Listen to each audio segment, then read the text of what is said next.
Hola, bones, com esteu? Si vosaltres esteu bé, jo estic superfeliç. Us preguntareu per què porto la gorra?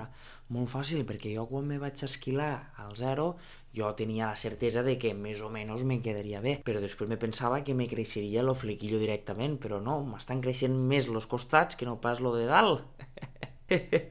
Que obrien les peluqueries ja, per favor. Ja que està molt de moda això de parlar i de comparar les paraules en lo dialecte de la nostra llengua, del català, i això ho dic perquè he vist uns vídeos que m'han agradat molt al TikTok on comparen paraules de Girona en les d'aquí, de les Terres de l'Ebre, doncs penso que és el moment més oportú per a parlar d'això, de l'idioma. I què parlarem exactament? Doncs mira, molt fàcil, hi ha una sèrie de paraules que la majoria venen de l'anglès i estan substituint les nostres, les del català. Per tant, anem a fer un anàlisi, però no una anàlisi de lèxic, no una anàlisi lingüística, una anàlisi doncs, dels nostres, no? Que tenien més criteri, vale? Així que comencem!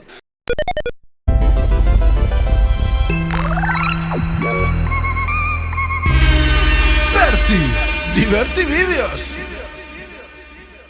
He pensat unes quantes paraules, que és les que acostumo a veure sobretot pel Twitter, i he fet un recull, n'hi ha unes... No em fes-ho comptar ara, però n'hi ha unes quantes, vale? Anem a comentar-les una mica. La primera, per exemple, la que veig moltes vegades, que fica outfit.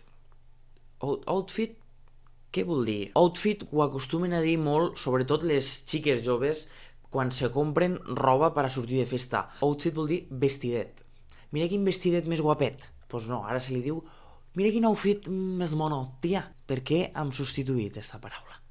Vestidet és una paraula molt bonica. A mi m'encanta utilitzar vestidet. La següent paraula, i que últimament ho hem escoltat molt, és satisfier. Li diem satisfier al que se li han dit tota la vida consolador o vibrador.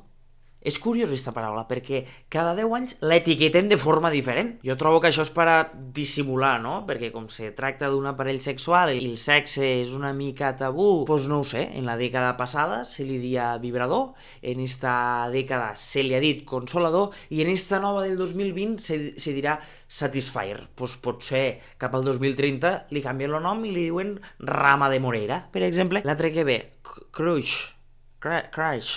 Crush és la substitució a l'amor platònic de tota la vida. A mi m'ha costat un temps averiguar què volia dir crush. I jo em pensava que això de crush era pues, com tipus això del Tamagotchi, que tenies una personeta i interactuaves, com l'aplicació aquella del Pou, que tenies un ou, trobo que era, i jugaves en ell. Hasta vaig entrar al Play Store. Bueno, ja he dit un altre anglicisme sense voler. Bueno, vaig entrar a la tenda esta d'Android a buscar Crush. No em va sortir res. Crush, encara que tingui nom d'onomatopeia d'estes que surten al còmic, doncs vol dir amor platònic. Hòstia, he fet una rima.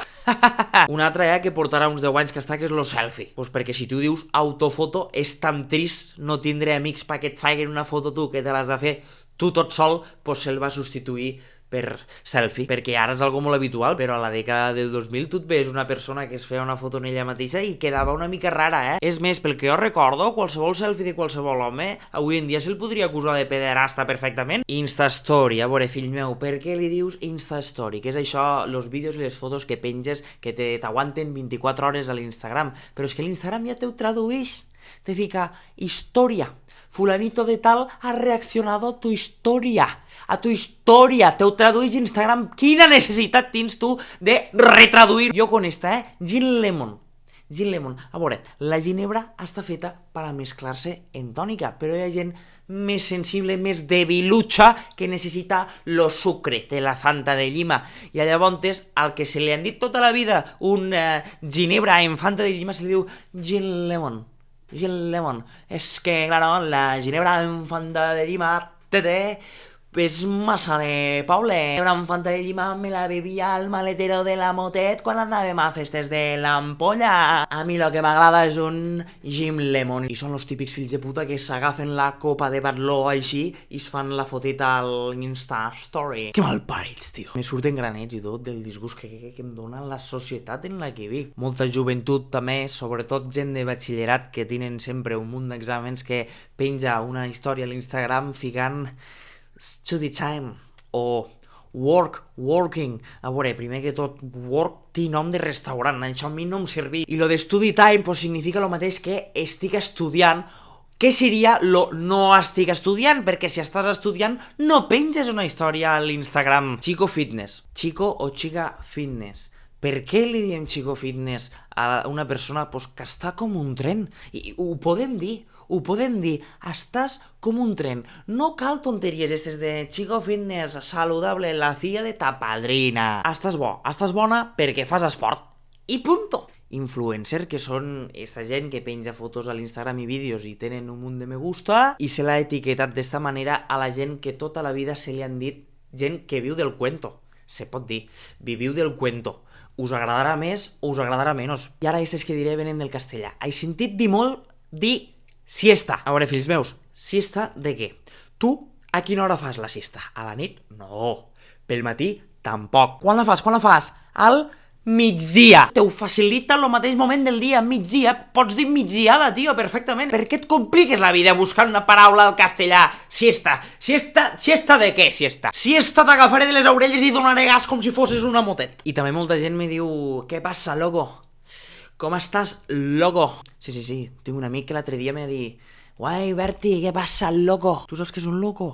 Un loco és una persona que igual ara mateix t'agafaria la llengua i com parles malament te la tallaria. Però bueno, jo no estic loco. I bueno, segurament us preguntareu, però quina alternativa hi ha a loco? Jo no ho penso dir, això de boig. Bueno, però és que aquí al meu poble, per exemple, hi ha altres alternatives. Al meu poble se li pot dir una persona que no està afinada, que té una llampadeta, i la paraula final que l'he sentit molt i m'està cabrejant també és una paraula que no ve ni de l'anglès ni del castellà, sinó del propi català. En este cas, un xiquet mallorquí, sí, evidentment, Miguel Montoro, al famós vídeo de hòstia, pilota. No ho penso dir, no penso fer el ridícul com fa tota la gent que l'intenta imitar. Pilotes. Me tornes a dir pilotes a casa meua i te les agafo jo tu, les pilotes. I te les enrosco hasta que prengues a xular pel nas. I no res, que vosaltres quines paraules utilitzeu? Jo no us enganyaré, alguna d'aquestes paraules les utilitzo sense voler, què hem de fer? Així que, hasta una altra, adeu-siau!